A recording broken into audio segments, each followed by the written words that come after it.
먼저 제가 강의를 시작하면서 우리 목사님들이 어떤 분인가 하는 것을 생각을 했습니다. 이걸 말씀드리기 전에 저는 1965년생이고요. 나이가 이제 50대 중반을 들어서 아까 정성진 목사님이 말씀하신 그 기준에 의하면 어려움을 조금 겪어본 세대입니다. 그래서 우리 목사님이 어떠셨을까 하고 제 마음에 보니까 목사님들 참 가난하셨던 것 같아요.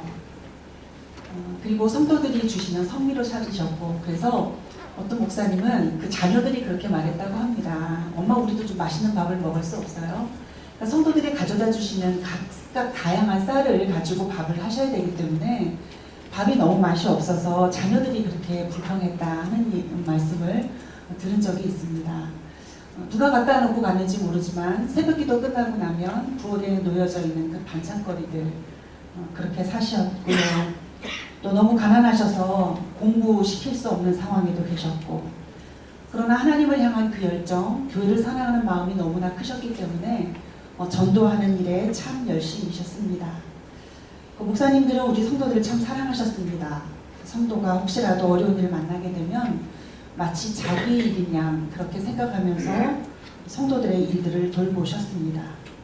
그런데 목사님은 언제나 성도들의 사랑과 존경을 받으신 것만은 아니었습니다. 주변에서 또 우리 주변에 교회가 있다고, 시끄럽다고, 제가 어린 시절 교회 다닐 때는 그런 문제들도 좀 주변에 있었던 것 같습니다.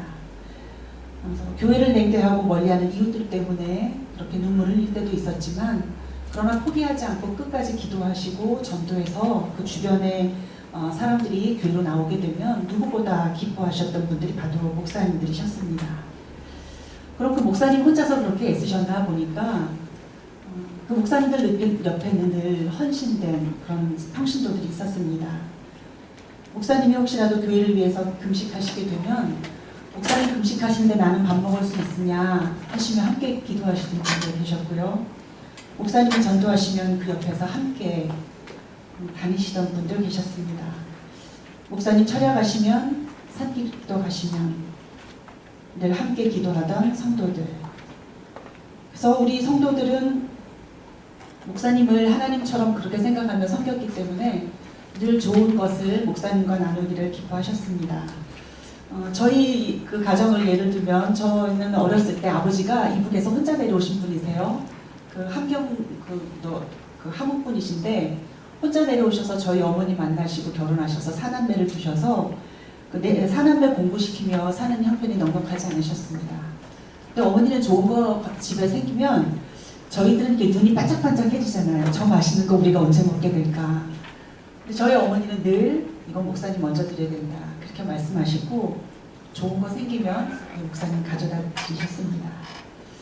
교회를 얼마나 중요하게 생각하셨는지 저희 친정어머니는 수요 예배, 그러니까 그 당시에는 집사고 권사기 때문에 대예배 기도는 안 맡기시잖아요. 수요 예배 기도를 맡으시게 되면 3일 동안 금식을 하셨어요. 그 예배 순서, 기도 순서를 담당하기 위해서 3일간 금식을 하셨고요. 또 교회 갔는데 목사님이 감기 걸리신 것 같다 그러면 저희 어머니가 집에 오셔서 꼭 하시는 약이 있습니다. 그건 뭐냐면 아마 드셔보셨을 텐데 배에 이렇게 머리를 해가지고 속을 파내고 꿀을 채워가지고 중탕으로 끓이시는 거예요. 수요일에 갔는데 목사님 감기 걸리신 것 같다, 목소리 컬컬하시더라. 그러면 반드시 그거를 오래오래 중탕으로 끓이셔서 그 다음날 새벽기도 가실 때는 품에 안고 가십니다. 이거 식으면 안 되기 때문에. 그래서 목사님 감기 걸리실 때마다 이렇게 해다 드리니까 나중에 목사님이 감기 걸리시면 조건사가 그 약 안 해오나 그렇게 기다리셨다 하더라고요. 자녀들보다 목사님을 더 사랑하시고 집안일보다 전도하는 일에 더 열심히셨던 그런 어머니의 모습을 저는 보고 자랐습니다. 그것이 비단 저의 상황뿐만 아니라 한국교회를 사랑하고 섬기신 성도들이 그렇게 하셨다는 것입니다. 성도 가정에 문제가 생기면 자기 일처럼 쫓아다니며 해결해 주려고 애쓰시는 그 목사님들, 집안에 장례가 있거나 결혼식이 있거나 늘 앞장서서 해주시던 그 목사님들이 너무 고마워서 내가 목사님 말씀이라면 몸이 부서져도 순종한다 라고 생각하던 성도들이 있었습니다. 목사님은 교회와 성도들을 그렇게 사랑하셨고, 성도들은 목사님을 그리고 하나님의 교회를 그렇게 사랑했습니다. 그렇게 해서 한국교회가 70년대, 80년대 그 눈부신 성장을 이룬 것 같습니다. 제 어린 시절을 보면 제가 교회를 그 6살 때부터 같은 교회를 다니다가 장신대 신대원을 들어가면서 전도사 사역을 하기 위해서 제가 24살에 교회를 떠났는데요. 그 있는 동안에 교회를 한 3번 건축을 한 것 같아요. 그 이야기는 뭐냐면 그 한 20년간 어간의 교회가 굉장히 성장했다는 이야기입니다. 그래서 교회 학교 끝나면 그 종탑 짓는 그 건축하는데 꼭대기에 올라가서 밑을 내려다보고 교회를 집삼아서 그렇게 놀았던 어린 시절이 있었습니다. 성도가 수가 증가해서 교회를 건축하게 되면 자기 집을 팔아서라도 교회 건축을 먼저 했던 그런 성도들이 있었습니다. 퇴근하는 길에 집에 들어가기 전에 먼저 교회 들러서 교회 담벼락 한 번이라도 만지고 들어가야 되는 그런 장로님들 계셨습니다. 성도는 교회를 사랑하고 또 목사님은 성도를 자기 가족처럼 아끼고 사랑하고 하나님의 나라를 위해서 복음을 위해 우리가 헌신하던 때가 있었기 때문에 하나님이 한국교회에 복을 주셨다고 생각합니다.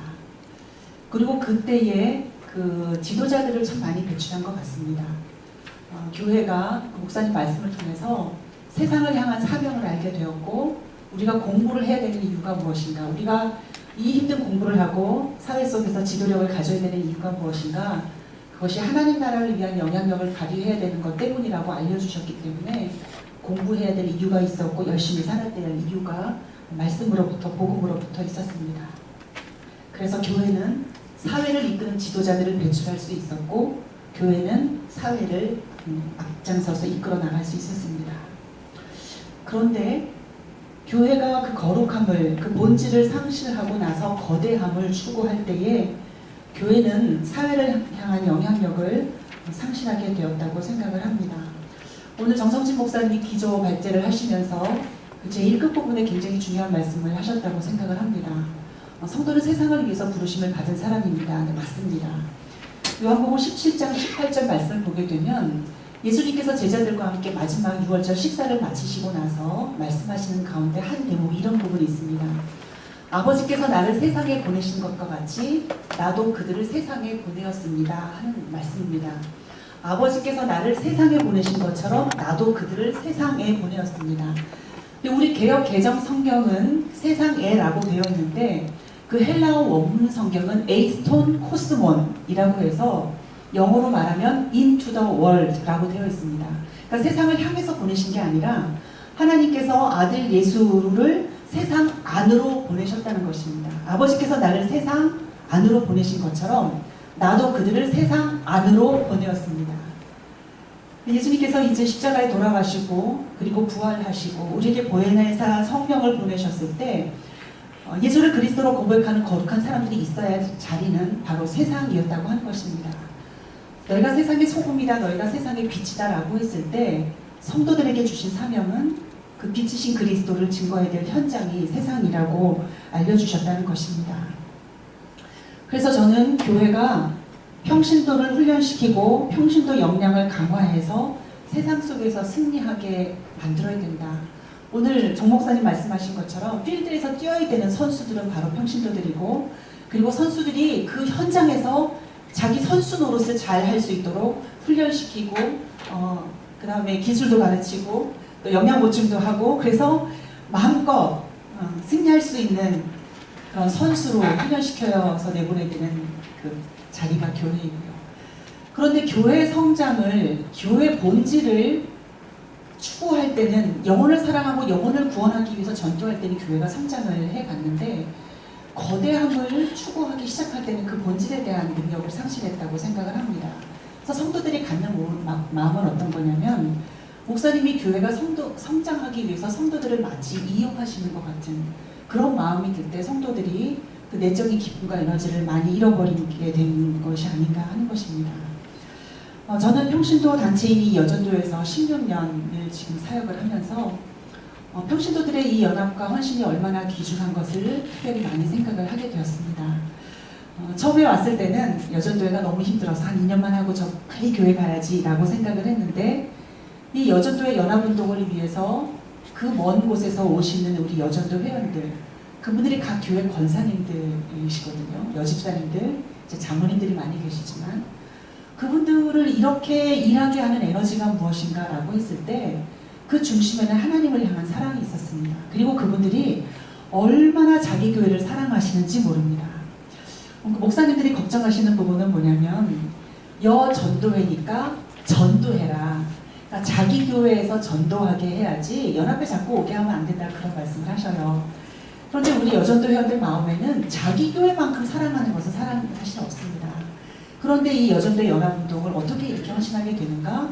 복음 전하는 것이 사명이라고 하셨는데 연약한 내가 어떻게 복음을 전할 수 있을까라고 고민했을 때 연합해서 선교하는 것을 여전도회가 제시했기 때문에 그 복음 전하는 그 사명을 위해서 우리가 모일 수 있었다고 하는 것입니다. 우리 여성들은 평신도이지만 복음에 대한 사명이 있는 것을 알고 있습니다. 이 복음 전하는 사명이 목회자와 선교사에만 주신 사명이 아니라 성도에게 주신 사명이기 때문에 이 사명을 감당하기 위해서 선교 현장에 직접 갈 수 없어서 우리가 현장에 있는 선교사들을 위해 기도하고 연합해서 선교 헌금으로 우리가 현재 동역을 하고 있는 것입니다. 이 연합운동을 하게 되면서 성도들이 가장 우리 여전도 회원들이 어려워하는 부분은 뭐냐면 목사님 말씀 한마디로 하늘을 날 것 같은 힘을 얻기도 하고 목사님 말씀 한마디로 정말 봉사하고 섬길 에너지를 다 잃게 되더라는 것입니다. 그러니까 목사님이 연합회 일도 중요합니다. 권사님 연합회 가서 열심히 사역하십시오 라고 말씀해 주시면 힘이 날 텐데 연합회 갖지 마십시오. 우리 교회에서만 봉사하고 우리 교회에서만 전도하십시오. 이렇게 말씀하시더라는 것입니다. 그래서 왜 그렇게 생각하시나 보니까 목사님은 자기 교회가 중요하신 거예요. 본인이 담임하고 있는 교회가 중요하게 생각되시기 때문에 이 인력들이 연합회로 가지 않으면 우리 교회에서 헌신하고 그 헌금 우리 교회에 다 하실 거다라고 생각하시지만 사실은 그렇지 않다는 것을 경험을 통해서 알게 됩니다. 시간 되는 것만큼 제가 그 말씀을 나누려고 하는데요. 이 4번 항목을 우리 목사님들께서 좀 집중해서 봐주시면 좋겠습니다. 목회자의 역할이 교회에서 얼마나 중요한가 이미 다 알고 계실 텐데 이번에 장로의 신학대학교 사회복지학 가르치시는 이만식 교수님께서 굉장히 대대적으로 설문조사를 하신 것 같아요. 그러니까 그 하셨다는 소식을 듣고만 있고 제가 그 자료를 자세히 몰랐는데 지난 6월 8일 날 서울북노회 여성위원회 정책 세미나를 하면서 지금 한국교회가 어떤 상황에 처해 있는지를 좀 소개해 주십시오 하고 부탁을 드렸을 때 목사님께서 설문조사 결과를 가지고 오셔서 지금 말씀해 주신 내용을 관련된 항목만 우리 목사님들 보실 수 있도록 실어드렸습니다. 가지고 계신 자료 13페이지를 한번 봐주시면요. 목사님들이 교회에 대해서 어떻게 생각하고 있나 우리 교단 목사님들의 데이터만 따로 뽑으신 것을 제가 가지고 왔습니다. 예장통합의 목회자들이 생각하는 교회의 문제와 방안 중에서 교회의 내부적인 문제가 제일 큰 문제가 뭔가 그랬을 때 첫 번째 항목은 믿음과 실천의 균형이 이루어지지 않았다. 믿는다고 하는데 삶은 아니더라 라고 하는 부분이고요. 두 번째는 뭐냐면 삶의 변화 없는 은혜만 추구한다. 이거는 우리가 말하는 기복신앙에 관한 것입니다. 말씀을 들었으면 그 말씀에 응답하는 삶을 살아야 되는데 내 삶의 변화는 없고 은혜만 받으려고 하더라. 복만 받으려고 하더라 라고 하는 것이 우리 예장통합교단의 목사님들이 생각하신 교회 내부의 문제였습니다. 그러면 이제 13년으로 넘어가면 이제 목사님들이 생각하는 우리 교단 목사님들이 생각하는 교회의 대외적인 문제인데 첫 번째 항목은 이겁니다. 자격 미달의 목회자의 양산으로 균형 잡힌 목회자까지 매도당하는 사회 분위기 이것을 대외적으로 큰 문제라고 생각하셨어요. 그러니까 이 부분은 우리가 어떤 잘 알고 있습니다. 우리 예장통합 목사님들은요 연합기관 나가보면 굉장히 칭찬을 받습니다. 다른 교단의 성도들과 실무자들이 예장통합 목사님 역시 다르다. 정말 점잖으시더라. 참 다르시더라. 이런 칭찬들을 많이 하시거든요. 그런데 이렇게 오랜 신학훈련을 통해서 현장에 계신 목사님들이 아니라 그 타교단에 이렇게 한 몇 개월 공부하고 그리고 안수받으시는 분들이 준비되고 훈련되지 않고 목회 현장에서 야기하는 그 수많은 그 사회 문제들을 보면서 목사는 다 그래 라고 하는 일반화시키는 부분이 아마 목사님들 현장에서 어려우실 것 같습니다. 이런 부분들이 대외적인 문제라고 생각을 하셨고요. 그 다음 세 번째 항목을 좀 봐주세요. 그 많은 항목 중에 목회자 관련된 항목이 세 번째인데요. 신학대학의 난립과 교역자 과잉을 문제로 지적하셨습니다. 목사님들이 이제 다 아실 텐데 우리 교단에 신학교가 광나루 신학교 하나 있었습니다. 그래서 전국의 어느 신학교에서 공부하든지 교역자 과정, MDB 과정은 장신대에 하나 있어서 전국에 흩어져 공부한 목회자들이 장신대 신대원을 통해서 목사가 배출되도록 이렇게 창구가 하나였다가 지방신학교들의 MDB 과정이 전부 다 생기면서 7개 신학교가 교역학 과정을 이수를 하게 되었습니다. 딱 사술적으로 7배는 아니지만 7배 가까운 목사의 수가 배출이 되면서 교회 숫자는 그만큼 성장하지 않았기 때문에 교회에 비해서 목회자 수가 과다하게 되었고, 그러다 보니 교회 입장에서는 목사님을 귀하게 우리 교회로 모셔가는 것이 아니라 자기 구미에 맞는 목사를 골라가는 것 같은 그런 현상들이 생기게 되었습니다.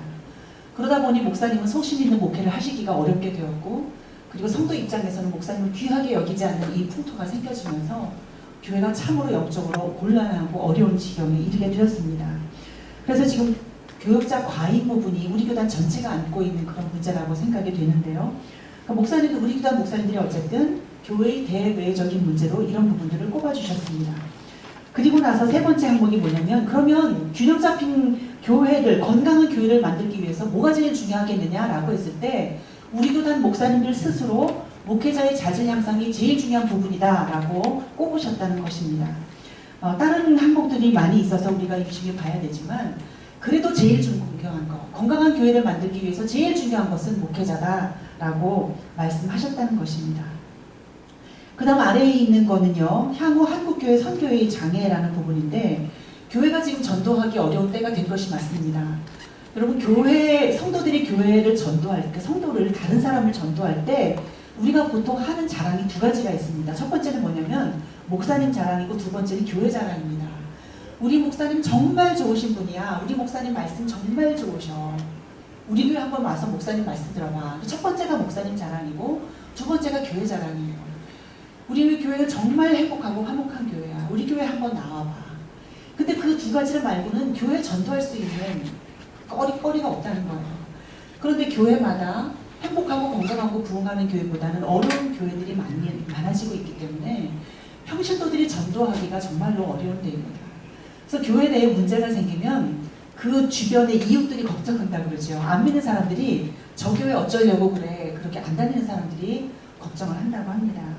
그래서 선교를 하는 데 있어서 많은 문제가 있는데, 그러면 각각 다른 그 목회자, 신학자, 신학생, 평신도들은 어떻게 이 선교의 장애에 대해서 생각하고 있느냐라고 봤을 때, 목회자와 신학생, 평신도는 위에서 세 번째 항목입니다. 반기독교 정서. 기독교에 대해서 너무나 안 좋은 이미지들을 갖고 있다. 이게 선교하는 일에 장애가 된다라고 생각하셨지만, 신학자들의 견해는 조금 다릅니다. 신학자들은 뭐라고 생각하셨냐면, 자격 미달에 목회자를 배출하는 것이 참 문제다. 이렇게 꼽았다는 것입니다.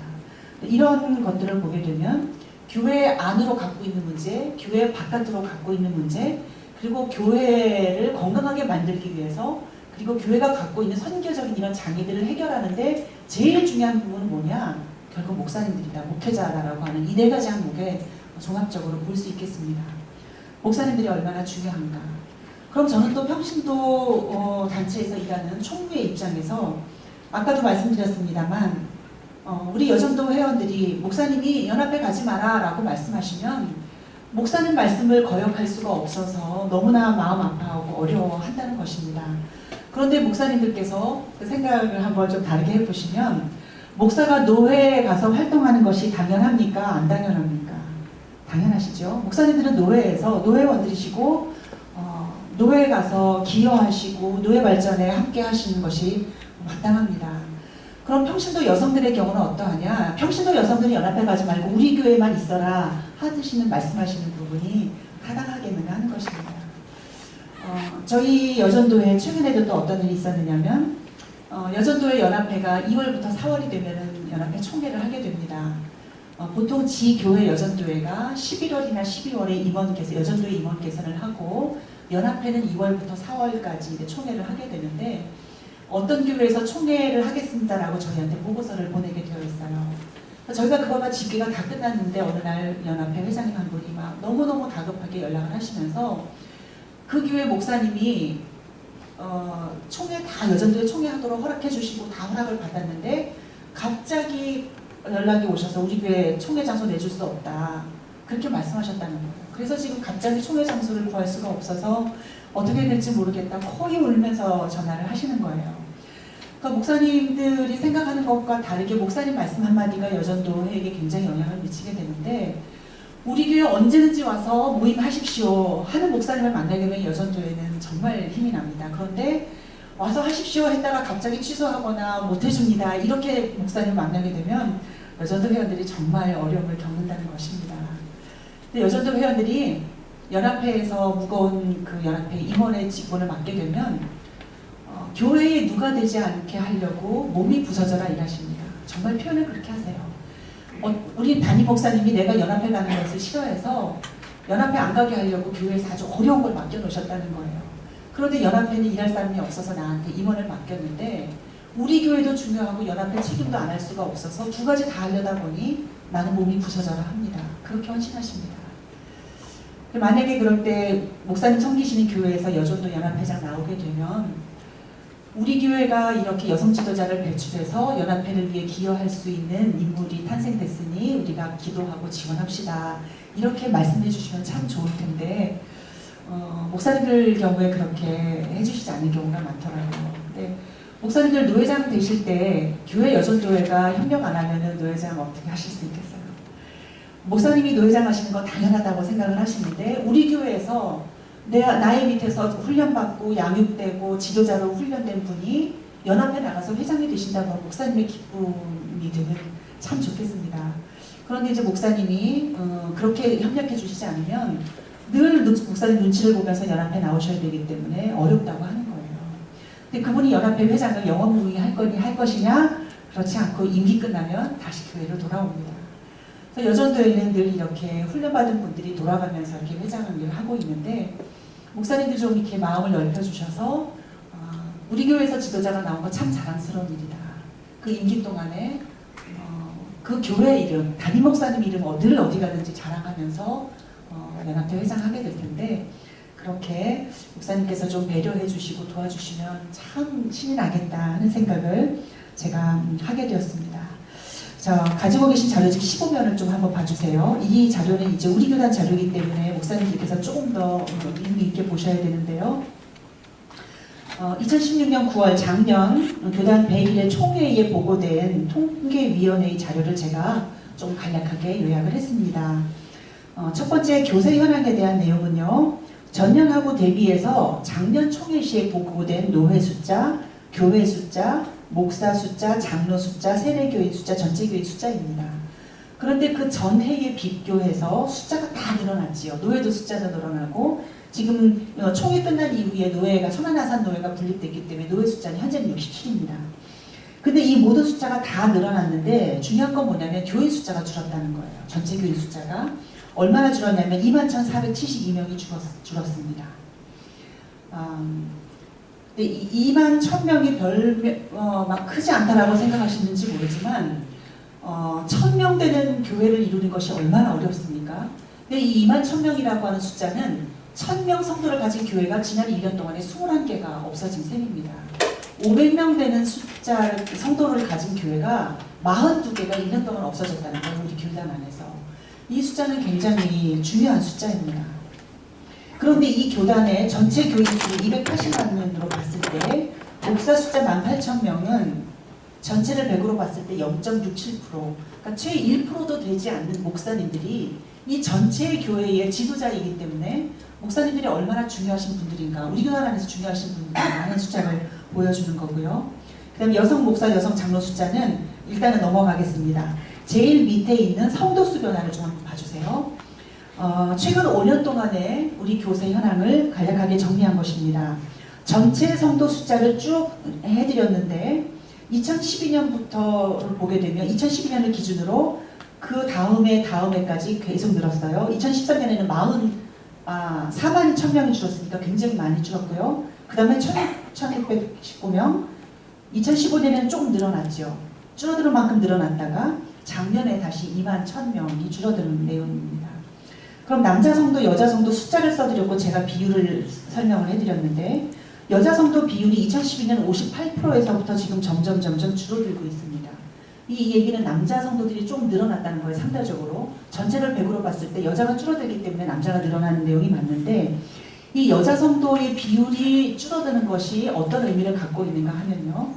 여성 성도가 70% 전체 성도의 70% 되는 적도 있었는데 이게 지금 어느 정도 균형은 맞았습니다. 그런데 여자 성도가 70%에서부터 시작해서 지금 56.6%까지 줄은 것은 우리 교단 전체에 굉장히 유의미한 숫자입니다. 그 전에인 57%에 비해서 56.6%면은 0.4%포인트가 줄은 건데 이 숫자는 11,200명입니다. 근데 이 11,200명 여성 성도가 떠나간 이 숫자를 보게 되면 여러분 교회에서 나이 들은 여성이 교회를 떠날까요? 젊은 여성이 떠날까요? 그렇죠. 네, 맞습니다. 나이 드신 여성 성도들은 교회를 절대로 안 떠나십니다. 내가 평생 헌신하는 우리 교회고 나는 이 교회에서 죽어서 우리 목사님이 나 장례해줘야 된다. 그런 마음들을 가지고 계시 절대로 안 떠나신다는 거예요. 그러면 지난 1년 동안에 이 숫자를 보면 11,200명이 떠난 사람들은 젊은 여성이라고 보게 되면 이 여성들이 교회를 떠난다는 얘기는 그 자녀 세대가 함께 교회를 떠난다는 이야기입니다. 한 페이지 넘기셔서 교회 학교 통계를 좀 한번 봐주시기 바랍니다. 91회 총회, 그러니까 2006년, 2011년, 2016년 보고입니다. 제가 5년을 이렇게 건너뛰면서 자료를 실어드렸는데 영아부서부터 중고등부까지 우리 교단의 교세입니다. 2006년도에 지금 교회학교 통계가 쭉 나와 있는데 2011년 통계를 보시면 영아부하고 유아부를 제외하고 저 중고등부도 조금 늘었어요. 근데 나머지 부서는 지금 다 줄었습니다. 영아부하고 유아부가 왜 늘어났을까 생각해 보니까 이때 저출산율이 전 사회적으로 문제가 되면서 목사님들이 아이 많이 낳아야 된다는 얘기를 집중적으로 하셨던 것 같아요. 그래서 이제 자녀들을 많이 낳아야 우리 교회가 이제 유지가 됩니다. 성도님들 자녀 많이 낳으십시오. 그래서 둘째 낳으면 장학금 주시고 셋째 낳으면은 뭐 장학금 주시고 이렇게 해외여행도 보내주신다 그러고 이렇게 해서 자녀 출산하는 거를 장려하셔서 영아부 유아부 숫자가 5년 사이에 좀 늘었어요. 그런데 작년 통계를 보시면 이 영아부 유아부가 다시 줄어드는 것을 알 수 있습니다. 그래서 2006년 통계하고 2016년 통계를 보시게 되면 영아부 경우는 조금 늘어나고 유아부도 늘어났는데 유치부는 2만 명이 줄어들고요. 유년부는 3만 명, 초등부는 3만 명, 소년부는 거의 3만 7천 명 정도 줄어들고요. 중고등부가 지금 3만 4천 명 정도가 줄었습니다. 그런데 저는 지금 이 중고등부 숫자 14만 6천으로 나와 있는 이 중고등부 숫자를 굉장히 중요하게 보는데 이 중고등부 학생들이 14만 6천 명이 향후 20년 동안 한 명도 떠나지 않고 우리 교단 교회에 속해 있어야 20년 후에 34세부터 39세까지의 우리 교단 성도가 14만 6천 명이라는 겁니다. 여러분 지금 교회를 한번 생각을 해보세요. 우리 교회 중고등부 학생들이 이제 입시를 앞에 놓고 대학 들어갈 건데 이 아이들이 우리 교회에 몇 명이나 남을 수 있을 건가. 근데 이게 이 우리 교단 전체 숫자거든요. 향후 20년이면 지금 목사님들 교회에서 아주 지금 현재 가장 헌신하고 있는 분들이 20년 후가 되면 이제 돌아가시거나 기운이 없어서 아무 일도 못하시거나 하는 형편에 도착하는 때입니다. 그런데 20년 후에 지금 14세, 19세 아이들이 한 명도 떠나지 않아야 우리 교단 전체에 14만 6천 명이 남는다고 하면 그때 우리 교단의 교세는 몇 명이 될까요? 그래서 지금 저는 여전도의 총무 입장에서 여전도의 교육을 계속하면서 제가 하는 부분은 헌금내라는 강의가 아닙니다. 여러분 속해 있는 교회를 건강하고 행복한 교회로 만들어주십시오. 저는 여전도 회원들한테 늘 그 이야기를 합니다. 지금 여전도회가 살아나서 교회를 섬기는 그 본질적인 사명, 복음을 전하는 사명, 교회를 행복하게 만드는 사명을 여전도회가 감당하지 않으면 교회의 미래는 없다는 것입니다. 여러분 여자 성도들이 행복하지 않는데 교회 와서 봉사할 수 있을까요? 어렵습니다. 여자 성도들이 교회에서 아무것도 안 하는데 교회 성장할까요? 못합니다. 그래서 목사님들이 지금 이 시점에서 여전도회에 지극한 관심을 또 남산교회에 관심을 가지시고 평신도들을 돌봐주셔야 됩니다. 그냥 우리 교회에서만 봉사하고 여전도회니까 전도만 하고 연합회 가지 마라 이렇게 말씀하시면 연합회도 안 되고 교회도 안 되는 상황이 되는데 이 평신도들을 귀하게 여겨주시고 선교해야 되는데 혼자 할 수 없어서 연합회에서 사명 감당하는 이 평신도 단체를 귀하게 여겨주시고 격려해 주셔야 교회도 살고 연합회도 사는 이런 성장으로 나아갈 수 있다고 하는 것입니다. 그래서 정말로 목사님들 도움이 필요합니다. 그래서 그 목사님들한테서 이렇게 가끔 듣는 말씀들이 어떤 것이냐면 나는 여전도회 때문에 살겠고 여전도회 때문에 죽겠다, 그런 말씀들 하십니다. 목사님들 무슨 말씀인지 다 알아들으시죠? 여전도회 없으면 교회가 안 되기 때문에 여전도회 때문에 내가 살겠다. 그런데 교회에 어려움이 생기고 보면 꼭 여전도회 안에서 자기들끼리 뚝딱뚝딱 문제가 생겨서 교회에 어려움이 생기더라, 그 말씀이십니다. 목사님들 그 말씀을 잘 알기 때문에 제가 여전도 회원들 교육하는 기회가 있으면 늘 언제든지 교회 중심, 목사님 중심 그렇게 합니다.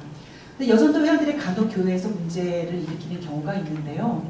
그건 여전도회의 교육과 의식과 사업과 그것 때문에 생기는 게 아니라 그 개인의 성향 때문에 생기는 문제입니다. 여러분, 목사님들은 교회에서 문제 안 일으키시나요? 부목사님들 문제 일으키고 나가는 경우도 있잖아요. 근데 그런 거는 말씀 안 하시는데 평신도 여성이 문제 생기면 연합회 가지 마라, 제일 먼저 그 말씀을 하신다는 것입니다. 그래서 목사님들이 그렇게 말씀하지 않으시고 연합회 활동을 어떤 거를 주의하면 된다. 그리고 교회, 연합회 나가서 활동하는 사람은 교회에 어떤 걸 더 조심하고 잘해야 된다, 이렇게 지도를 해주시면 성장할 수 있습니다. 그런데 그냥 연합회 가지 마라 그러면 상한 마음 가지고 주저앉게 되는 것입니다. 그래서 목사님들이 여전도회가 원하는 것도 바로 건강하고 행복한 교회입니다.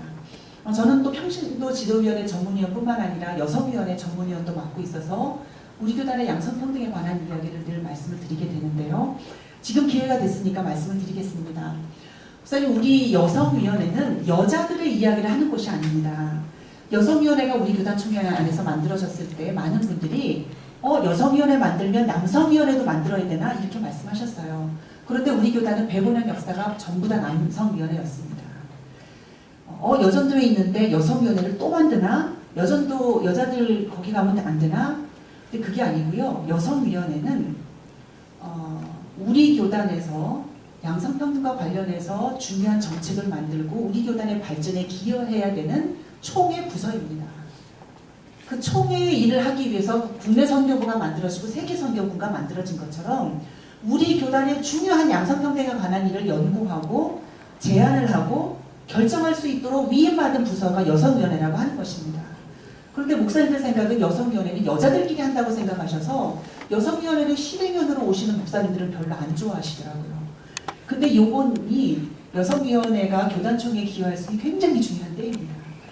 그래서 이거를 그냥 여자 남자의 일이 아니라 여성과 남성이 함께 행복하고 건강한 한국교회, 우리 교단 교회를 만들어내는데 기여할 수 있는 부서이기 때문에 목사님들 이렇게 관심을 가져주시면 좋겠고요. 제가 이 말씀을 드리는 이유는 뭐냐면 2012년도에 한국교회여성연합회라고 하는 단체가 20대에서 40대까지 젊은 여성들 1,500명을 교단, 지역 다 안전해가지고서는 샘플 조사를 했는데 그때 질문 중에 하나가 뭐였냐면 최근 3년 이내에 당신 주변에서 교회를 떠난 사람이 있습니까? 라는 질문이 있었어요. 그 질문에 몇 %나 그렇다고 대답을 했을까요? 3년 이내에 내 주변에서 교회를 떠난 사람. 응답한 여성의 58.1%가 대답을 했습니다. 이거는 적은 숫자가 아닙니다. 20대에서 40대까지 젊은 여성들이 그러면 교회를 떠난 이유가 무엇입니까? 라고 했을 때 여러 가지가 이유가 있지만 제일 중요한 거는 교회의 비민주적인 구조가 난 답답하다 하는 거였고요. 또 한 가지는 성 역할에 고정된 봉사만 하라고 하는 것이 싫었다. 거기 얘가 뭐가 있었냐면 자기는 성경 공부가 너무 하고 싶다는 거예요. 내가 직장 생활을 하기 때문에 예배 참석을 많이 못하니까 주일날 나는 교회 오면 예배 끝나고 나서 성경 공부반이 있으면 자기는 들어가고 싶은데 너는 여자니까 주방 가서 봉사해라. 늘 그러셨다는 거예요. 그런 것들이 여성들에게 부담되고 힘들다는 거예요. 앞으로 목사님 교회에서 식사 문제 어떻게 해결하시는지 어려우실 겁니다. 여전도회가 주방에서 봉사를 하고 있어서 여전도회가 봉사단체가 아닙니다. 여전도회가 교회에서 밥을 만들게 된 이유가 있죠. 가정주부들은 살림을 하는 사람입니다. 이 살림이 뭐냐면 밥하고 빨래하고 청소하고 설거지하고 매일 반복되는 일이지만 그 일이 가족들을 살려내는 일이기 때문에 살림이에요. 주부들은 살림을 하시는 분이고 어머니들이 교회 와 보니까 아침부터 일찍 와서 봉사하시고 수고하시는 교역자들, 교사들, 찬양대원들이 밥을 못 먹고 교회 하루 종일 있어야 되니 우리가 나서서 밥합시다. 주일 교회 식사가 그렇게 시작되지 않았을까요? 그런데 이제 하다 보니까 여전도는 주방봉사, 밥하는 사람들이 되고 연합회 나가서 훈련받고 지도력을 키워야 되는데 그건 가지 말라 하시고 목사님들 분위기가 그렇게 되었다는 것입니다. 아마 지금 이미 그 주방에서 여전도 회원들 밥 못하는 교회가 생겨났을 수도 있습니다. 외주 줘서 다른 분들 와서 밥하시는 교회 생겼을 거예요. 앞으로는 또 어떨까요? 여러분 젊은 여전도 회원들, 젊은 성도들을 격려해서 그 교회 안에서 정말 충성되게 헌신할 수 있도록 그 목사님 말씀을 통해서 살아있는 하나님을 경험할 수 있도록 그렇게 격려해 주셔야 됩니다. 그래야 우리 교회에 소망이 있다고 생각을 합니다. 16명부터 17명까지가 목사님들께 부탁드리고 싶은 그 내용입니다. 남선교회 여전교회를 위해서 이렇게 해주십시오. 연합운동 선교하기 위해서 모였습니다. 자, 목사님들 지금 주머니에 1,000원 이상씩은 다 가지고 계실 것 같아요. 한 달에 1,000원 가지고 의미 있는 일에 어떤 일을 쓰실 수 있겠습니까? 한 달에 1,000원. 1년이면 12,000원이거든요. 저희 여전도 회원들이 한 달에 1,000원 혹은 2,000원, 3,000원을 모아서 전국에 있는 7,200명이 지난 1년간 헌금한 금액이 1억 3천만 원입니다. 그것이 우리 교단 55개 노에 속한 학생들, 한부모 가정이나 조선 부모 가정에 350명에게 장학금을 주었습니다. 여전도 회원들이 교회 헌금 안 하고 다 여기다 갖다 내는 게 아니에요. 저희가 조금 드리는데 전국에서 여전도 회원들이 하나님 나라 위해 협력하기 때문에 그것이 아름다운 일을 하는 것입니다.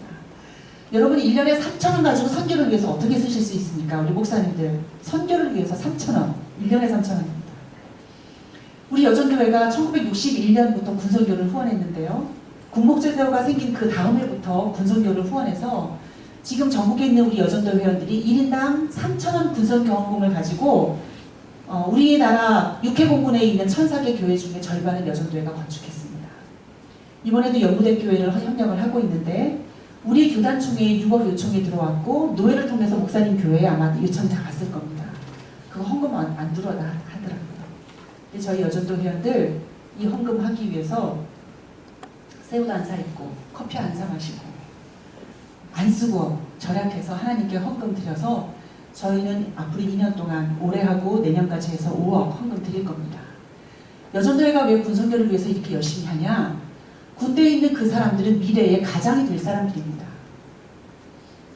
그 사람들이 인생의 가장 어려운 시기 군대 생활을 하면서 하나님을 경험하게 되고 은혜를 받습니다. 군대 세례 다 헛거다 제대하면은 교회 안 나오더라. 맞습니다. 그래서 군선교에 대해서 제보해야 된다는 이야기 있습니다. 그런데 그들이 살다 보면 내 아들이다 라고 도장 찍은 하나님의 아들을 다시 찾으시는 기회가 생기지 않겠습니까? 그 어려움의 때에 자기가 찾고 불렀던 그 예수 그리스도의 이름을 다시 부르게 될 거라고 저는 믿습니다. 작년 10월 29일 날 여전도회가 논산 영구대교회 신병세례식 줄 때 5,527명의 세례를 받았어요. 와, 그 30명의 목사가 5,200명 주는데 거의 몇 명씩을 세례를 줬나 한번 보세요. 근데 이제 그 중에 세례 받은 사람은 저는 세례 받았으니까 기도만 해주세요 하는데 이름이 그 아브라함인가 이렇게 이름이 왔어요. 그래서 제가 이게 이름이 성경 이름인데 지금 세례 받냐? 그러니까 그렇대요. 근데 아버지가 저기 동남아권에 선교사로 계신대요. 그런데 아직까지 세례를 안 받고 있다가 군대 왔는데 세례를 받으러 나온 거예요. 제가 더 열심히 기도하죠. 그런 특별한 느낌. 그 사람들은 결혼을 하게 되면 가장이 될 사람들이고 이 사회의 여건이 될 사람들입니다. 그런 의미를 보고 여전도회가 1년에 3,000원 이 군선교 헌금을 내서 우리가 전국에 있는 육해공군의 중요한 포스트가 되는 교회들을 매달 지원을 하고 있고 군목들을 후원하고 있고 여교육자를 파송해서 군대 교회를 돕고 있고 지금 그렇게 군선교를 협력을 하고 있는 것입니다. 여전도회가 가진 거 많아서 하는 건 아닙니다. 가진 거는 없는데 하나님이 기뻐하신다고 생각하면 우리는 금식을 하고라도 한 끼 식사비는 하나님께 드릴 수 있습니다. 그래서 여전도회 운동이 지금까지 89년 동안 진행됐습니다. 여전도회 전국연합회가 창립 90주년이 내년입니다. 119년 된 여전도회 역사. 그 당시 처음 시작됐을 때는 배운 것 없고 가진 것 없고 여성들은 태어나면 환영하지도 않았고 호적에 이름도 올리지 않는, 이름도 지어주지 않는 그런 비천하게 여기는 존재였지만 하나님은 우리를 천하보다 더 사랑하신다고 독생자 예수를 십자가에 내어주셨기 때문에 그 복음이 여성들을 살아나게 하고 복음 전하게 했습니다. 선교하는 단체 여전도회, 그리고 남선교회. 직장 다니는 분들이 그 어려운 환경 가운데서도 한 달에 한 번 모여 조천기도회 하면서 힘을 내고 남선교회도 선교를 위해서 얼마나 애쓰고 있는지 모릅니다.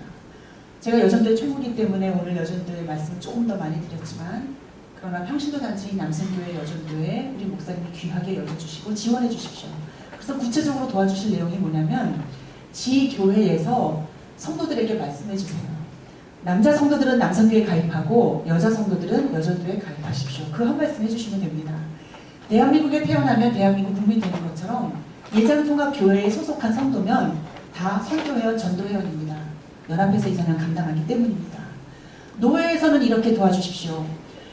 교회, 노회 안에 있는 교회는 많은데 연합회 안 하는 교회는 많거든요. 목사님들께서 평신도 단체에 다 연합활동하십시오 하고 말씀해 주십시오.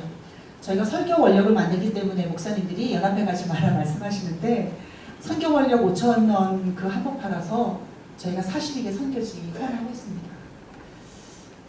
선교사님들이 어려운 형편 가운데서도 140만 선교회원들이 기도하고 있다는 그 힘 하나로 버티신다고 말씀해 주십니다. 여전도회가 또 한국 기도 공보를 1년에 한 8천만 원 가까이를 저희가 후원하는데, 여전도회가 선교사님들께 기도 공보 보내드리거든요. 이 신문은 여전도회 전국연합회가 후원하여 보내드리는 신문입니다. 선교사님이 기도 공보가 2주에 한 번 날아오면 그 신문을 품에 안으신대요. 그리고 신문 냄새를 맡으신대요. 그 낯선 곳에서 다른 언어를 쓰면서 그 사역하신 그곳에서 고국에서 오는 이 교회 소식을 받으시면 기도 공보를 품에 안으신다고 얘기를 하시더라고요. 여전도 회원들이 가진 것이 많아서가 아니라 그 선교사님들과 함께 소통하고 교류하기 위해서, 그들을 위해서 기도하기 위해서 선교 원료 팔아서 우리 회원들이 구입해서 선교비 재정을 만듭니다. 목사님들이 도와주시면 저희가 조금 더 즐겁게 할 수 있을 것 같습니다. 우리가 원하는 것은 바로 하나님의 나라입니다. 건강한 하나님의 나라, 행복한 교회를 만들어야 지역사회가 우리 교회를 보고 하나님 앞으로 나올 수 있기 때문에 여전도회가, 남선교회가 지금 하던 것보다 더 열심히 이 연합 사명을 감당하겠습니다. 연측 평신도의 활성화를 위해서 목사님들 도와주십시오. 이상 준비한 강의 마치겠습니다. 고맙습니다.